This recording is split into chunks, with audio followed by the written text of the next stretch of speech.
Good morning, everyone. I would like to welcome you to the research series of the NSFM Next Generation Network. We are very honored to have Professor Guiquan Li from Rennes School of Business in France. He's associate professor there since 2019. Before that, Professor Li was a professor at Jinjiatong University in China.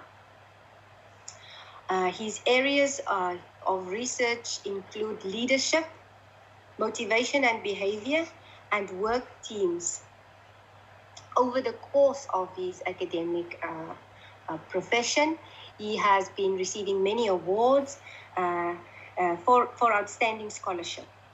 He has also been visiting professor at Columbia University and at Illinois Urbana-Champaign. So, Professor Li, could you please introduce yourself and say something about your research interests and why you are interested in these areas? Thank you, Celine, for your brief introduction, but that's precisely what I've gone through for the past few years. Yes, I graduated from Shenzhen University and I became an assistant professor at Nankai University in China. And then in 2019, I moved to Rennes School of Business to be an associate professor. My research focuses on leadership motivation. Well, that's a story actually.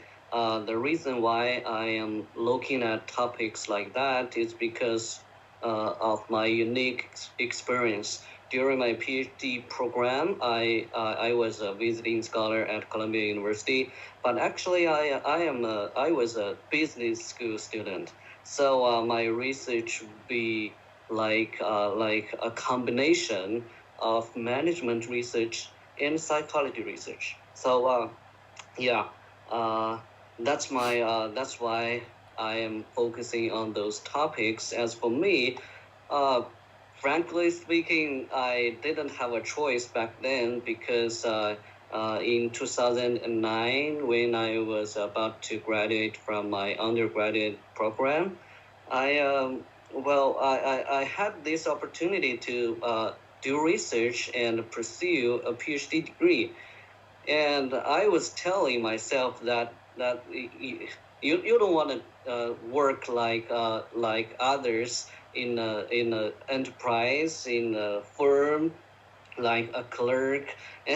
You clock in, you clock out, and you're gonna earn like 5,000 RMB per month. No, I don't want to live like that. I think I'm still young. I want to do something more attractive, I would say. And then I decided to do some scientific research, and my supervisor back then, he didn't ask me to do anything specific, and I read a lot of research papers in the top journals, and I found leadership so amazing. And I think we can really find the science of leadership with our scientific method. So that's the initial motivation for doing research. So basically, I didn't have a choice, but I followed my heart to do that. That's great. That's very interesting to hear. Okay, and now we're going to move on to the second part of the interview, which is Meet the Research. So the paper that we're going to discuss is titled The Curvilinear Effect of Benevolent Leadership on Team Performance, the mediating role of team action processes, and the moderating role of team commitment.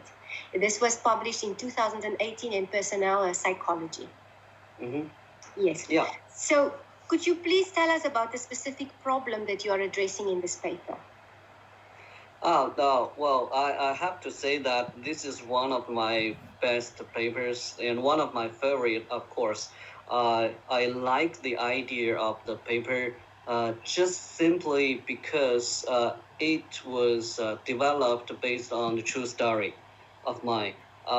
In 2016, I was teaching Nankai University in China, and there was this student who was always late for class. who was always late for class, and I was not angry. I was kind of curious about the reason why he was keeping doing that, and I asked him one day about the reason, and he seems honest. He told me that, well, Professor Lee, well, it's not about me, it's about you. You are so nice. You are so good to the class, and sometimes I think it's fine. It's just fine to be late. Yeah, I would show up eventually, and I will learn everything. But I think you will not blame me for being late. You are a nice person. And that very conversation inspired this idea of the paper. And I think, well, if we move the story into a organizational context, should we? What would we find? What would you find? And I was actually curious about the effect of a good leader on followers, and that's I think the underlying logic, the underlying mechanisms, not that simple. You are if you do good, if you show benevolence, if you show caring to your followers gonna be having better. That's not the mass. That's not the mass. According to my personal experience as a supervisor of PhD students, I know sometimes you have to be strict. You have to tell your student what to do and how to do the work in a better way. So I know that, well, the relationship between a good leader, let's call it benevolent leadership, and team performance, followers performance, that's not going to be a linear positive relationship. There will be something complicated. And then I looked into the theories that I can explain the underlying relationship, and I found a theory called resource allocation. Basically, the theory says that everybody as an individual, you will have finite energy and time, and if you choose to do this, and you don't have time and energy to do other things. So basically, based on that logic,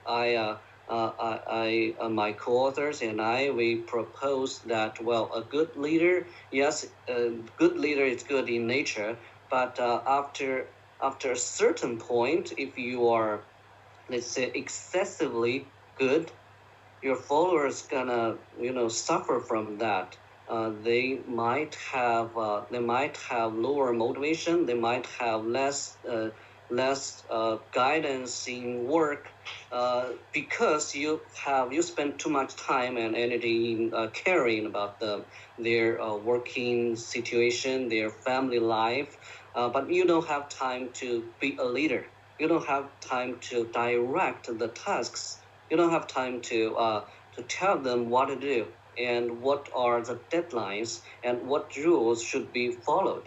So that's the logic of resource allocation. And actually, my co-authors and we did two studies to see the relationship. And then one study was with over 100 teams in the research and development department, and the other one is hotel group. So across the two samples, we find a consistent effect among the two variables. One is benevolent leadership, and the other is team performance. We found an inverted U curve between the two, and it's consistent, and it's amazing. I mean, which shows you should be good to your followers, but you can't be too good. That's the topic and how we made it happen. So. Okay, so thank you very much. That was so interesting. You actually answered many questions I was going to ask, but I would like to know, because you mentioned the studies that you've conducted. So how did you get authorization, for example, to go collect data in these organizations or companies? that's a I would say that's a major problem for researchers like us, because Yes. we have to enter the companies and collect the survey data. That's not a easy thing to do. But yeah, I was lucky. I was lucky because for the first sample, the data was collected by my co-author. He was he I think he has a personal relationship with the CEO of that company. Uh, uh, Basically, I think the CEO of that company is one of the executive MBA class students. So that's how he can manage to collect that data. For the second sample, it was collected by me myself, and actually the HR head of that hotel chain group. She was my good friend. She was my good friend, and actually, she was a good friend to another colleague, and we did that survey together. We showed the items, what kind of questions we are gonna ask, and what kind of responses we are expecting, like the Likert scale.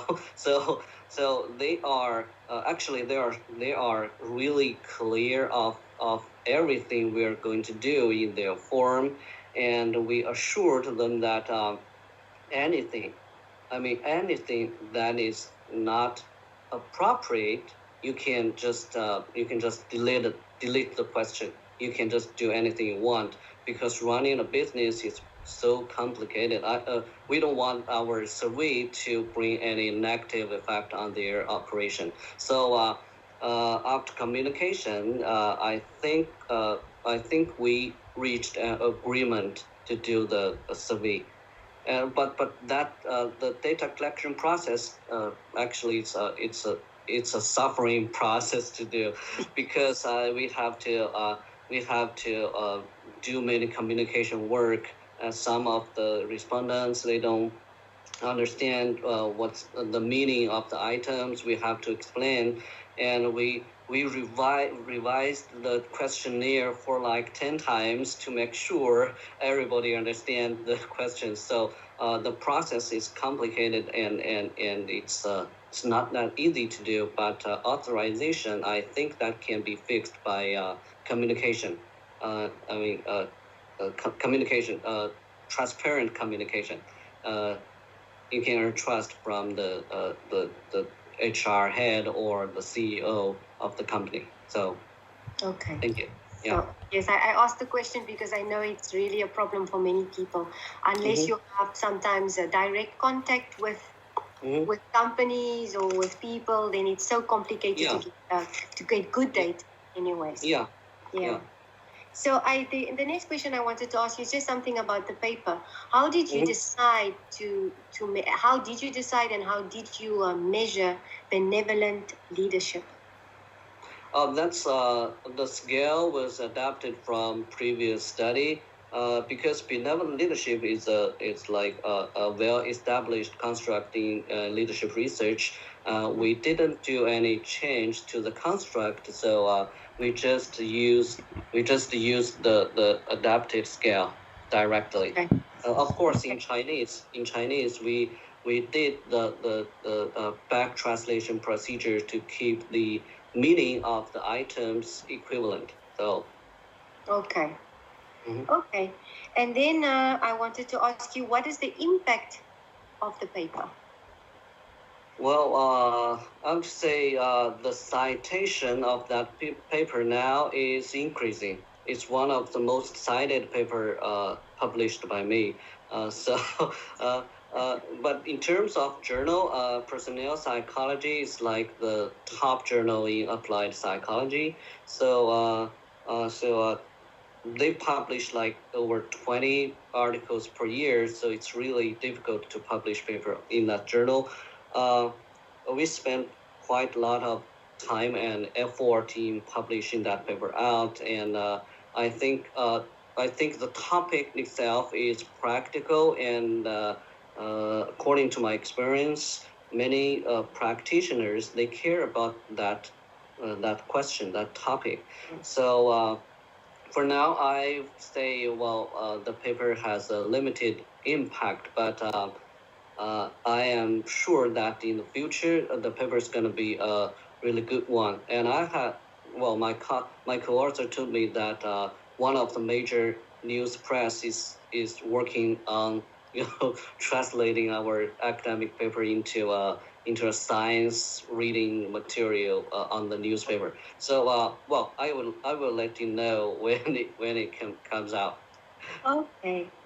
So thank you. And then, based on the research, so based on this paper, which other topics have you discovered for future research? Yeah, that's interesting.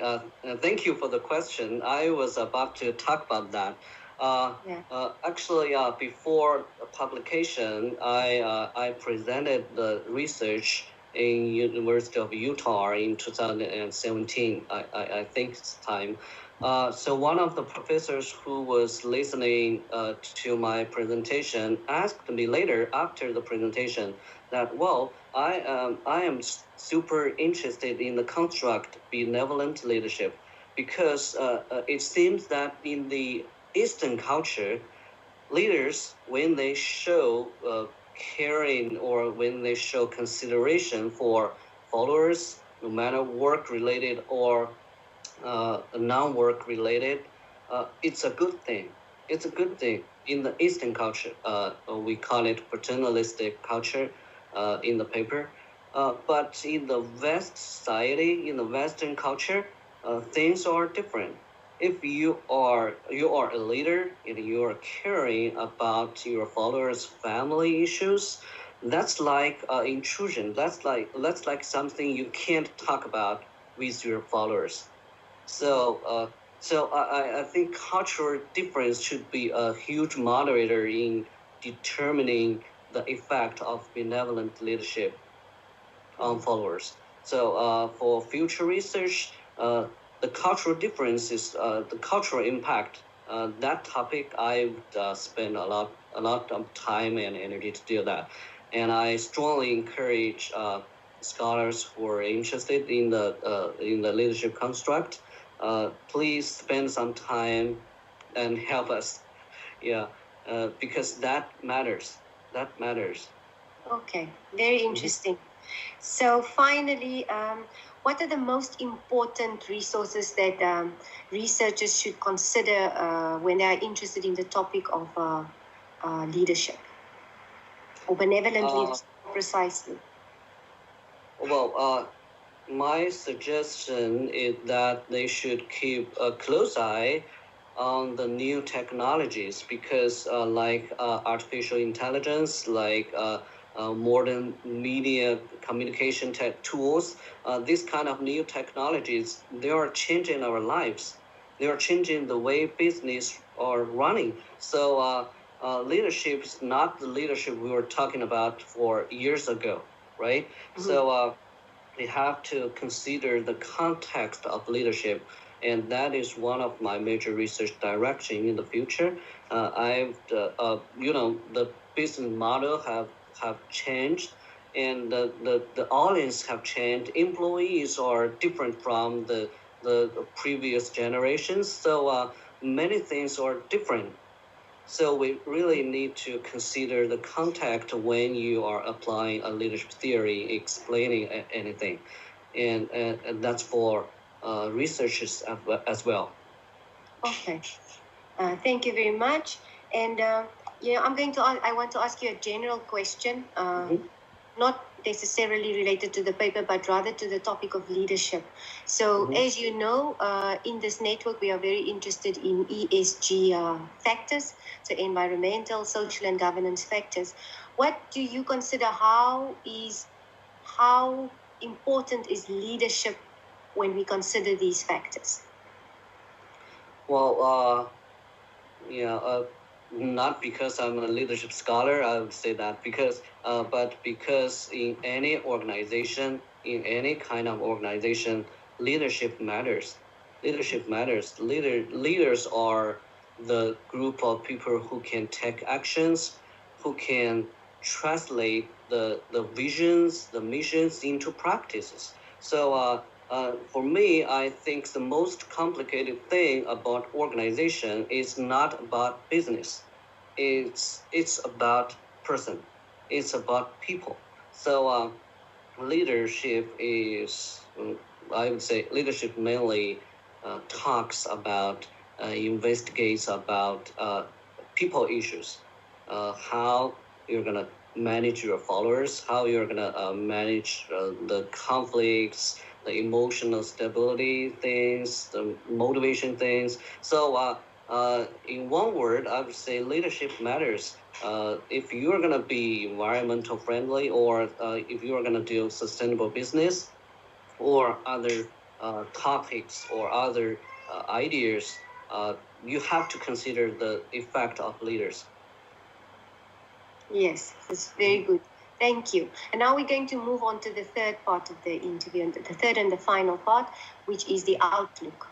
So as you know, you are considered as a more established scholar than some other people, some other researchers are just starting out. So this is what we call the new generation. So what do you think are the kind of challenges they should be looking out for, and what would you recommend to them? Well, generally speaking, well, it's my personal experience, but I would say that in this time with the internet technology, people are, more powerful in accessing information and knowledge.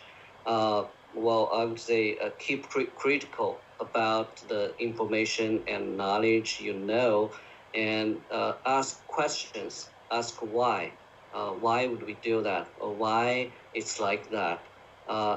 It'll never hurt. I would say it would never hurt. And the second thing I would say is that if you can critically assess the true and false things of information you have, and then you can move to the second step.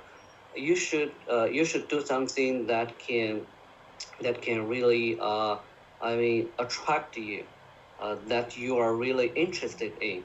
Like me, I have said in the beginning of this interview, well, I am doing something I like. I like the topic of leadership, and I think, well, things are different, but things share the same logic. If you are doing something and you are intrinsically motivated, and you can do it better and better. Otherwise, you're gonna lose interest on that, and you're gonna fail. So follow your heart. Follow your heart. Find your true interest and be intrinsically motivated. That's the two ideas I would share with the next generations. Okay, but thank you very much, Professor Li. This was a very, very interesting interview. Thank you. I like listening to you, and really, I think I will now go and read up more about leadership because it's very interesting. Thank you, Celine. Thank you. So thank you very much.